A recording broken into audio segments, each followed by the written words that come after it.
烤。这巴基斯坦人是不是有点太不把咱们中国人当外人了？我去当地一家特别出名的羊肉店吃饭，老板居然直接让我掌勺。好家伙，明明是来光顾的，怎么莫名其妙干起活来了？羊肉串大家都见过吧？在咱们国家新疆的羊肉串应该算是个头最大的、分量最足的了啊！看看他们这边的羊肉是怎么烤的，这么大的钢签上面啊，成块的这个羊排直接上去烤啊，真是太豪放了。这个滋滋冒油的这个羊排看上去真的很好吃啊！这个多少钱1公斤？1700。1700。对。这个大概有多少公斤？这个1公斤差不多。1公斤啊。这个1公斤啊，烤好的羊排是1700卢比，折合人民币的话是50多块钱，也就是1斤的话才20多块钱。所以这个师傅啊，先用这么大的这种钢签啊，把它穿上去啊，都是大块整块的，它没有切断，直接在火上烤啊。这就是花了50多块钱人民币买的这个羊排啊，整块的羊排直接上火烤啊。它就是巴基斯坦最好吃的羊肉店，谁能做出和他家一样的味道，老板会奖励他一笔不菲的奖金。反正老板是这么毫不低调的向我介绍的，真有那么好吃吗？这家店非常的有特色，这些切肉的师傅们啊，都坐在这个门口的这个雅座上，非常新鲜的羊肉啊，现点现切。它这个工作间也很有意思啊，首先是这么高的台子啊，他们就坐在上面称。这个菜板啊，都是这么高的木头啊。这后面的每一个锅里面呢，就是每一个客人要的这个羊肉啊，称好的羊肉在这里分切，都是拿这么个大锅啊，都是这么多吃的，没有说吃1斤半斤的。这边呢就是这家饭店啊，就是红烧羊肉的工作间啊。从这个角度看上去，他们的这种烹饪方法跟咱们中式的这个红烧的做法还是非常像啊。因为其实来到了这个南亚这边，很多菜的做法，包括口味啊、用料啊，其实跟中国的饮食差别还是很大的啊。待会儿我期待这道菜啊，看能不能跟中华料理啊找到一定的相似之处。啊，好，他们叫我在这个工作间里面去看啊，走进去看一下。Thank you， 他们好热情啊！大厨啊，在热情的向我介绍他们这个制作工艺啊。他们倒是不把我当外人，还真不怕我偷师了他们的秘方。厨师居然还让我掌勺，看来是想彻底的用巴基斯坦料理征服我这个中国胃。他们这个勺是平的啊，上面有几个洞，就像那个漏勺一样啊，很有意思啊。感觉太长了，不大顺手。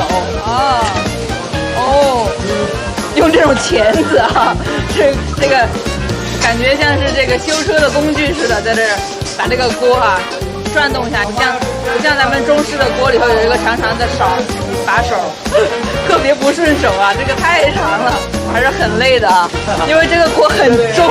终于明白为什么很多时候厨师都是男的了，因为这个确实很耗臂力的，这个拿上去这个感觉这个手臂啊一直都在颤抖，很重，希望没有把这一锅给炒糊啊。好娴熟啊，这个钳子跟这个漏勺的配合啊是非常得当的。其实这两个工具拿在手上都特别的重。刘秀切5年了，这边的知道是挺有名的。如果我们这样的做的菜，其他人会做的，我会给他钱；如果不会，其他人会做，我们就把牛逼的菜呢。如果说别人能够做出他们的店同样口味的菜来啊，他们会给他一笔钱啊，这是一个挑战。巴基斯坦最有名的羊肉就在这儿。生病了或者他有任何问题，他可以来追我们的菜，他会好呢。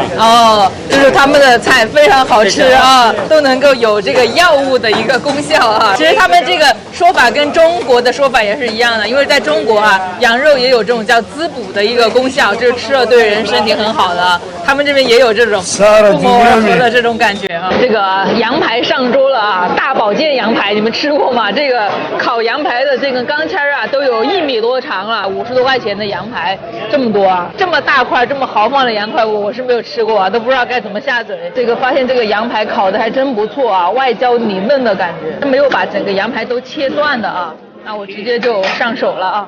哇哦，手抓烤羊排，外面的表皮感觉是非常的酥脆了啊，都已经冒着油了。这个骨头上的肉啊，非常的有嚼劲，很弹牙。没想到能在巴基斯坦吃到这么好吃的这种烤羊排。这个羊肉的做法跟国内的不太一样啊，他们这个烤羊排，他没有放很多的那种像孜然啊之类的味道过重的那种香料啊，是非常原味的那种感觉。在这个巴基斯坦吃这个主食啊，吃这种肉之类的东西，他们都会送一碗这个酸奶啊，里面会有一些蔬菜啊，有些菜我也不知道是什么菜混合在里面的，它是酸奶配肉啊，可能会比较好消化啊。这一锅羊肉据说是这个巴基斯坦最好吃的羊肉啊，他们据说这是他们家的祖传秘方。老板说如果谁能够做出来一样的这个羊肉啊，就发奖励。它的味道其实作为中国人来说啊，我觉得是完全没有问题，完全可以接受的。它不会有那种像南亚美食啊，像什么玛莎拉、咖喱啊那种很奇怪、很冲的味道，它里面完全没有。味道是非常接近咱们中国做这个红烧的这种羊肉的这种做法，但是没有特别刺激的这种香料啊之类的东西，肉的这种香味能够吃得出来。好了，如果有厨艺高超的吃货们来到巴基斯坦，记得去这家店领取一下奖金吧。